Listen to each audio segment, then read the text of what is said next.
Immanuel Kant era la persona más aburrida del planeta o el sueño húmedo de los hackers de la productividad, según se mire. Se levantó a las 5 de la mañana todos los días durante más de 40 años y escribió durante 3 horas exactas. Después, daba una conferencia de 4 horas en la misma universidad. Después iba todos los días a comer al mismo restaurante.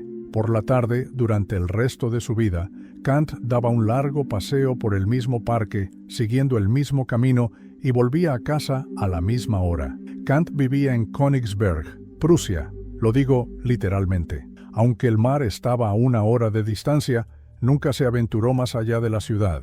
Kant personificaba la eficiencia. Sus vecinos bromeaban diciendo que podían ajustar sus relojes en función de la hora a la que salía cada día de su piso, porque era muy mecánico en sus rutinas. Precisamente a las 22:30 horas regresaba a casa para terminar de trabajar y acostarse después de salir a dar su paseo diario a las 15:30 horas y cenar con el mismo amigo todas las noches. Es fácil reírse de un hombre así. ¡Qué fracaso! Búscate la vida, hombre, por favor. Sin embargo, Kant fue uno de los filósofos más significativos e impactantes de la era moderna. Desde su apartamento de una sola habitación en Prusia, logró más para guiar al mundo que la mayoría de los gobernantes y ejércitos antes o después. Se podría atribuir en parte a Kant la existencia de una sociedad democrática que defiende los derechos individuales. Fue el primero en imaginar un gobierno mundial que garantizara la paz en una gran parte de la Tierra. Hizo prescripciones sobre el espacio-tiempo que acabaron influyendo en el hallazgo de Einstein sobre la relatividad. Propuso que los animales pudieran tener derechos propios. En solo unos cientos de páginas, resolvió una disputa filosófica de 200 años y creó la filosofía de la estética y la belleza. Reescribió por completo la filosofía moral, desmontando los conceptos que habían servido de piedra angular de la civilización occidental desde Aristóteles. Kant era un pensador feroz. Si los cerebros tuvieran pelotas, las de Kant habrían sido de acero. Quiero hablar de sus creencias porque todavía hoy se estudian y se discuten en miles de universidades, especialmente en lo que se refiere a la ética. ¿Por qué es importante la filosofía moral de Kant? Tal vez se pregunte, ¿en serio? ¿Filosofía de la moral? ¿A quién le importa?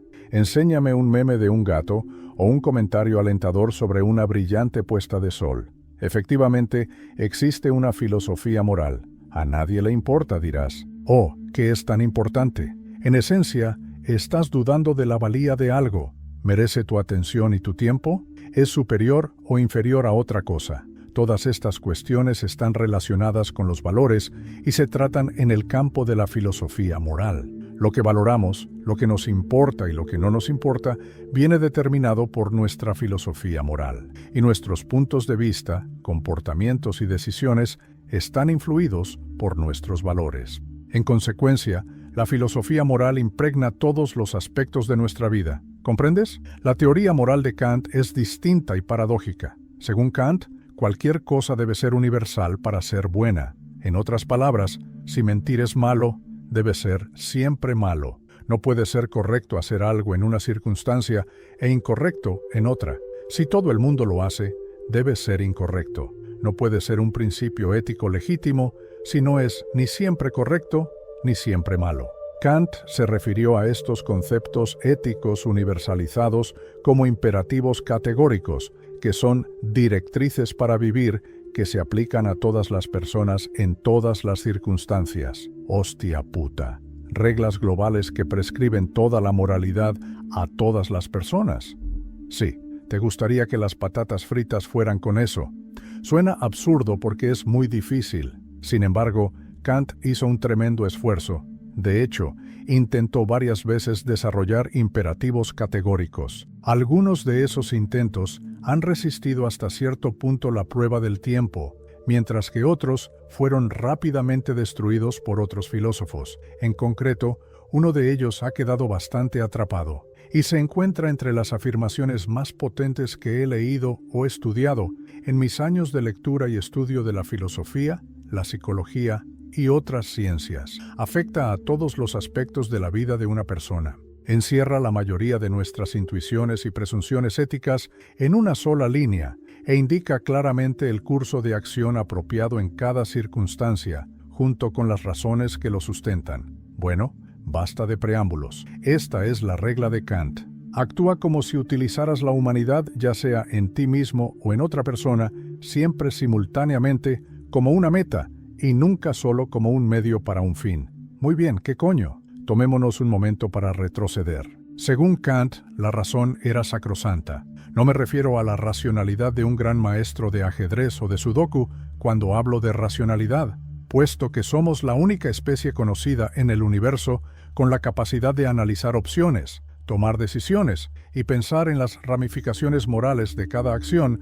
Defino la racionalidad como, en esencia, la conciencia. Según Kant, nuestra capacidad para procesar información y actuar conscientemente en el mundo es lo único que nos diferencia del resto del universo. Y esto es único para él.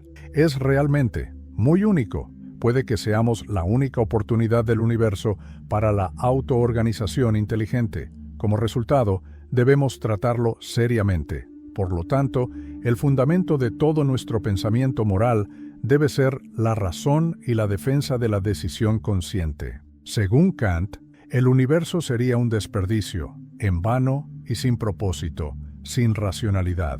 Según Kant, bien podríamos ser un montón de rocas si no tuviéramos la capacidad de intelecto y la libertad de utilizarla. No importaría. Por tanto, Kant sostenía que la defensa y el avance de la conciencia racional de cada persona es la fuente de toda moralidad.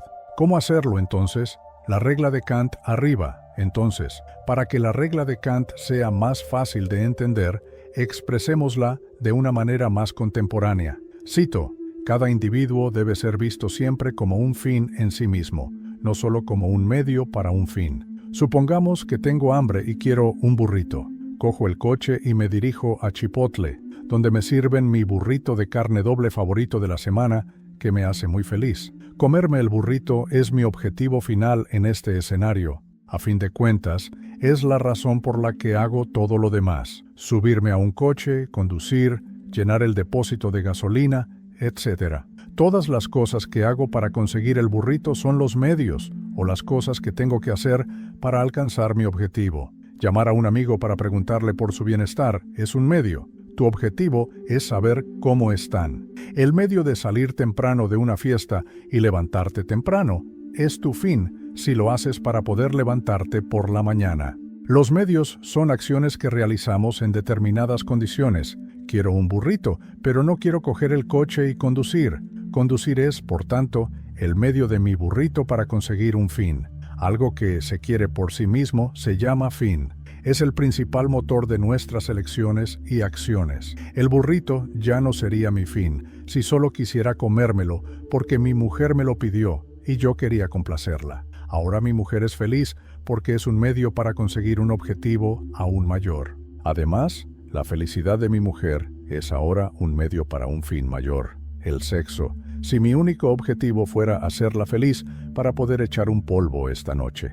Probablemente te hayas retorcido un poco ante este último ejemplo y hayas pensado que soy un guarro. Y Kant se refiere precisamente a eso. Según su tesis, Diablos, su regla, el fundamento de toda actividad contraria a la ética es el uso de cualquier ser humano como herramienta para conseguir otro objetivo. Es aceptable utilizar un burrito como herramienta para conseguir los objetivos de mi mujer.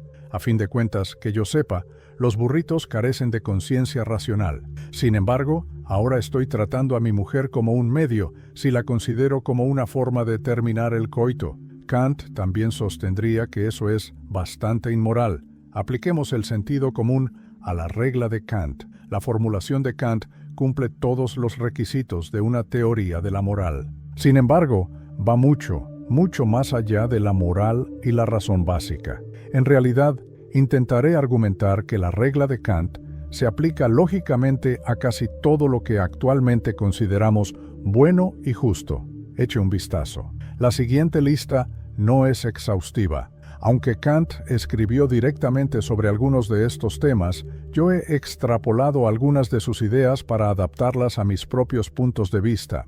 Cuando termines de leerla, espero que veas lo adaptable que es el principio moral único a prácticamente todos los aspectos de la existencia humana. La pereza es un ejemplo. Para ser sincero, puedo ser tan perezoso como el que más, y a menudo me siento mal por ello. Sin embargo, todos somos conscientes de que la pereza a corto plazo siempre tendrá efectos negativos a largo plazo. Sin embargo, por alguna razón, nunca nos sentimos conmovidos o inspirados por esta evaluación de ganancias a corto plazo frente a pérdidas a largo plazo. Pero Kant no cree que esté mal por esa razón. De hecho, Kant sostendría que esta es la forma incorrecta de ver la indolencia. No es suficiente. Según Kant, todo el mundo tiene la obligación moral de esforzarse siempre al máximo. Sin embargo, él no aconsejaba hacerlo lo mejor posible por razones de autoestima, practicidad o contribución social o cualquier otra cosa. Él iba más allá. Sostenía que si uno no se esfuerza al máximo, se está tratando a sí mismo más como una herramienta que como un objetivo. De hecho, también puedes utilizarte a ti mismo como un medio. Tu mente y tu atención están siendo tratadas como un mero receptáculo de placer cuando te sientas en el sofá y refrescas Twitter por 28ª vez. Tu conciencia no está alcanzando todo su potencial. En realidad, estás estimulando tus objetivos emocionales aprovechando tu conciencia. Si te está gustando esta inmersión en las ideas de Immanuel Kant, quédate conmigo, porque aún tenemos mucho que explorar sobre cómo su filosofía puede aplicarse a la vida moderna y a nuestras elecciones diarias. Pero por ahora, quiero saber de ti. ¿Cómo resuena en tu vida la idea de tratar a las personas como fines en sí mismos? ¿Te has encontrado alguna vez en una situación en la que hayas tenido que reflexionar sobre ello? Deja un comentario a continuación. Me encantaría conocer tu opinión. Y por favor, dale a me gusta al vídeo. Ayuda mucho al canal seguir ofreciéndote reflexiones como esta. Kant sostendría que esto no solo está mal, sino que es inmoral. Te estás haciendo daño a ti mismo a propósito. Segundo ejemplo, adicción. Kant no era un completo aguafiestas, a pesar de la creencia popular. Acompañaba su almuerzo con algo de vino, solo fumaba un tazón de tabaco y una pipa a la misma hora cada mañana. Kant no estaba siempre en contra de divertirse, pero a lo que se oponía era al puro escapismo. Afirmaba que no era ético utilizar el alcohol u otras formas de evasión de la propia vida, ya que para hacerlo era necesario utilizar la propia libertad y el pensamiento lógico como herramienta para alcanzar otro objetivo. En este caso, meter la pata. Kant era partidario de afrontar los propios problemas. Sostenía que hay casos en los que el sufrimiento es aceptable e incluso necesario en la vida. A menudo evaluamos la inmoralidad de la adicción basándonos en el daño que causa a otras personas. Sin embargo, para Kant, la indulgencia excesiva era ante todo un acto de inmoralidad hacia uno mismo. El daño que causaba a otras personas era solo incidental. Era una incapacidad para afrontar las propias realidades mentales y conscientes. Además, esta incapacidad equivale a engañarse a uno mismo o a robarse valiosas oportunidades vitales. Además, mentirse a uno mismo es tan inmoral como mentir a los demás, según Kant. Ejemplo 3. Buscar la aprobación y apaciguar a los demás. De acuerdo, soy consciente de que besar constantemente el culo a la gente no es una táctica inteligente, pero inmoral, ¿realmente? ¿No es moralmente correcto tratar a la gente con amabilidad y hacerla feliz? Bueno, no siempre. Complacer a la gente y buscar su aprobación te llevan a cambiar tu comportamiento y tu forma de hablar para reflejar tus verdaderos sentimientos y pensamientos. Ahí ya te estás utilizando como un medio, no como un fin. Sin embargo, las cosas empeoran, porque también estás utilizando a otras personas como herramienta para conseguir tus objetivos si cambias tu forma de hablar y actuar para obtener su aprobación. Para obtener una reacción positiva de ellos, estás cambiando e influyendo en cómo te ven. Kant seguramente sostendría que esto también es inmoral. Imbécil moralmente reprobable, ¿cómo te atreves a decir que mi ropa me sienta bien? He escrito mucho sobre cómo las relaciones tóxicas son el resultado de complacer a la gente y buscar su aprobación. Sin embargo, Kant va mucho más allá de lo habitual, debido a que Kant era realmente duro en ese sentido. Ejemplo 4. Coacción o manipulación. Es inmoral comunicarse con alguien con la intención de obtener algo de él sin su pleno conocimiento o consentimiento expreso, aunque no se mienta. El consentimiento plenamente informado era importante para Kant. Consideraba que era la única forma de que las personas interactuaran de forma saludable. Para su época era radical, y a la gente le sigue costando aceptarlo hoy en día. Kant tendría mucho que decir sobre la cuestión del consentimiento, que me parece bastante importante en dos ámbitos del mundo moderno. El primero está claro: citas y sexo. Todo lo que no sea un acuerdo expreso, plenamente informado y sobrio, es moralmente inaceptable según el criterio de Kant. En mi opinión, la gente complica esta polémica mucho más de lo necesario. En esencia, solo significa mostrar respeto. No es lo que la gente cree que significa pedir permiso 20 veces en una cita. Solo tienes que expresar tus sentimientos, preguntar por los suyos y luego respetar su respuesta. Eso es todo. No es difícil. Puesto que Kant sostenía que todos los seres sensibles tenían una dignidad básica que debía ser defendida en todo momento y por todos, el respeto también se consideraba sacrosanto en su sistema moral. El consentimiento, según Kant, era un acto de respeto. Hasta cierto punto, cualquier cosa que no se tradujera en el permiso de dos personas era una falta de respeto. La cuestión del consentimiento tiene ramificaciones amplias y de largo alcance que afectan a todas nuestras relaciones humanas, aunque me doy cuenta de que hace que Kant parezca una abuelita vengativa. Las ventas y la publicidad son el otro ámbito contemporáneo que plantea problemas. Casi todas las estrategias de marketing se basan en utilizar a las personas como medio para un fin, que es ganar dinero. Las ramificaciones éticas del capitalismo y la disparidad de ingresos atormentaron a Kant durante gran parte de su vida. Según él, era imposible que alguien acumulara riqueza sin utilizar alguna forma de compulsión o manipulación. Por tanto, se mostraba escéptico ante el sistema en su conjunto. Aunque el comunismo aún no se había establecido y él no era específicamente anticapitalista, le preocupaba la extrema disparidad de riqueza de su época. Creía que era moralmente necesario que todo aquel que hubiera acumulado riqueza donara una gran parte de ella a las personas hambrientas. El fanatismo es el quinto ejemplo. Puesto que los intelectuales de la Ilustración eran famosos por tener creencias racistas que eran frecuentes en la época, también podría incluirse aquí. Curiosamente, Kant dio la vuelta al círculo y más tarde se dio cuenta de que ninguna raza tenía derecho a dominar a otra, aunque al principio de su carrera dijera cosas terribles sobre las razas. Al fin y al cabo, el racismo y otras formas de intolerancia son ejemplos clásicos de ver a los demás como medios y no como fines, así que tiene sentido. Kant llegó a la conclusión de que si toda lógica es santa, entonces nada permite que los europeos tengan un trato preferente sobre otras razas o nacionalidades. Además, tenía una fuerte postura anticolonialista. Kant sostenía que la opresión y la violencia necesarias para esclavizar a las poblaciones acabarían por destruir la humanidad de las personas, independientemente de su raza. Era la organización más atroz. Para la época, esto era totalmente radical, tan radical de hecho, que mucha gente pensaba que era ridículo. Sin embargo, Kant sostenía que el establecimiento de una autoridad internacional que unificara y vinculara a las naciones-estado era la única forma de acabar con la injusticia y la guerra. Su visión serviría de fundamento a las Naciones Unidas siglos más tarde. Ejemplo 6.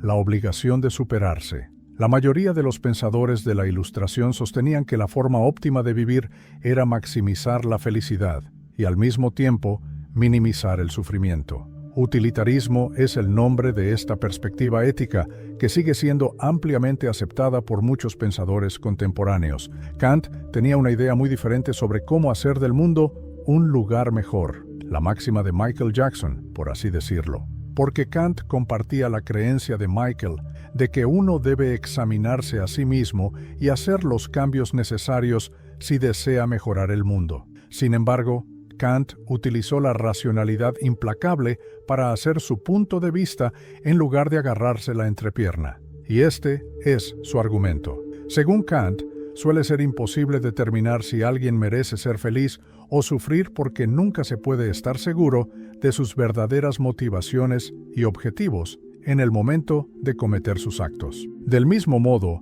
aunque debas intentar hacer felices a los demás, es imposible saber exactamente cómo hacerlo. Sus expectativas, valores y sentimientos te son desconocidos. No tienes ni idea de cómo les afectarán tus acciones. Además, no siempre está claro lo que, en la mayoría de las circunstancias no extremas, se considera realmente felicidad o dolor. Dentro de un año, tu divorcio puede ser lo mejor que te haya pasado nunca, aunque ahora te esté causando mucho sufrimiento. Puede que disfrutes de la felicidad de una fiesta con amigos, pero tal vez te esté impidiendo trabajar para conseguir un objetivo que evitaría un dolor adicional en el futuro. Así, Kant sostenía que mejorarse a uno mismo es el único enfoque racional para hacer del mundo un lugar mejor. Esto se debe al hecho de que solo podemos sentirnos genuinamente a nosotros mismos con algún grado de confianza.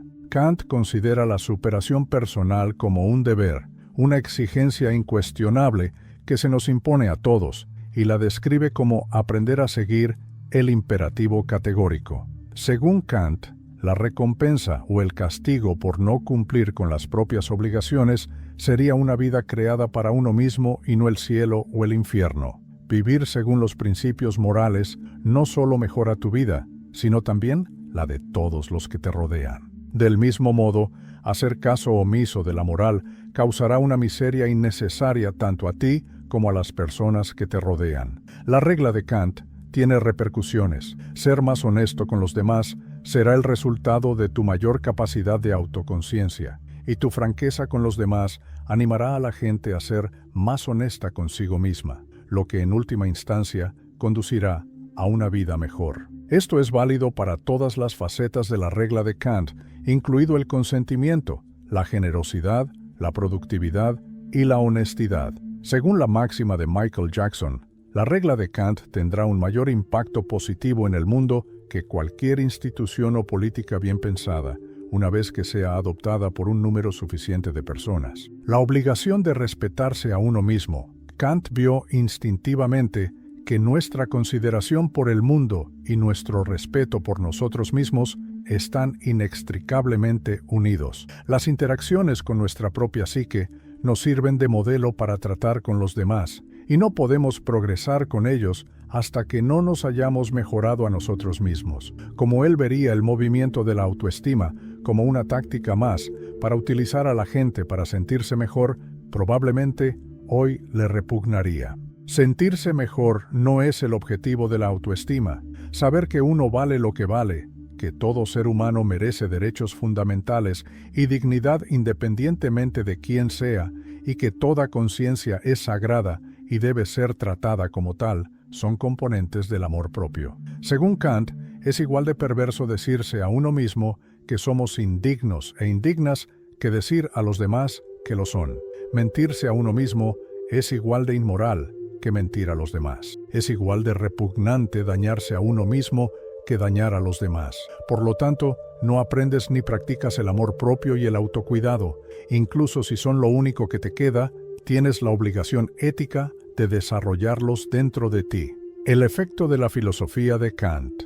Aunque hay muchas contradicciones y problemas en la filosofía de Kant, sus ideas originales han influido sin duda en el mundo. Curiosamente, me transformaron cuando las encontré por primera vez hace un año. Había perseguido muchas de las cosas de la lista anterior durante la mayor parte de mis 20 años, pero lo hacía por razones transaccionales y pragmáticas, creyendo que mejorarían mi calidad de vida. Mientras tanto, me sentía más y más vacío cuanto más me esforzaba en ello. Sin embargo, leer a Kant fue esclarecedor. Kant borró décadas de presunciones y prejuicios en solo 80 páginas. Me enseñó que la motivación que hay detrás de tus actos es más importante que los actos en sí. Además, no has descubierto gran cosa a menos que descubras el propósito adecuado. Kant no siempre fue un empollón aburrido que se dejaba llevar por los hábitos. No fue siempre el alcalde de Boerville. De hecho, Kant era un poco fiestero cuando era más joven. Dormía hasta tarde, se excedía con la comida, organizaba lujosas fiestas y se quedaba despierto hasta tarde, jugando a las cartas y bebiendo vino con sus amigos. No dejó todo eso y empezó a vivir la vida normal que le haría famoso hasta los 40 años. Afirmaba que, en torno a los 40 años, estableció este régimen tras darse cuenta de las ramificaciones morales de su conducta y decidir que ya no se permitiría malgastar el tiempo o la energía que le quedaban en la conciencia. Esto es a lo que Kant se refería como desarrollar el carácter, que es el proceso de crear una vida centrada en la realización del propio potencial. Kant pensaba que la mayoría de las personas no adquieren el verdadero carácter hasta que alcanzan la madurez, porque siguen dejándose influir con demasiada facilidad por los caprichos y fantasías del mundo, pasando del entusiasmo a la desesperación y viceversa. Somos totalmente inconscientes de las metas que nos motivan, porque estamos muy preocupados por adquirir más riqueza. Una persona debe dominarse a sí misma y a sus propios comportamientos para crear carácter. Y aunque pocos de nosotros podemos lograrlo a lo largo de nuestra vida, Kant pensaba que era algo por lo que todos teníamos la responsabilidad de esforzarnos. De hecho, pensaba que era el único objetivo por el que luchar. Si me has seguido, espero que hayas podido asimilar las profundas reflexiones sobre la filosofía de Immanuel Kant y cómo puede influir en nuestra forma de vivir y relacionarnos con el mundo. Ahora, ayúdame a difundir estas ideas. Deja tu like, porque realmente ayuda a que el canal crezca y llegue a más gente. Y si conoces a alguien que necesite reflexionar sobre estos temas o a quien le interesen estos contenidos, comparte este vídeo con él. Juntos podemos hacer llegar estas reflexiones a más personas y crear una cadena de pensamiento transformador.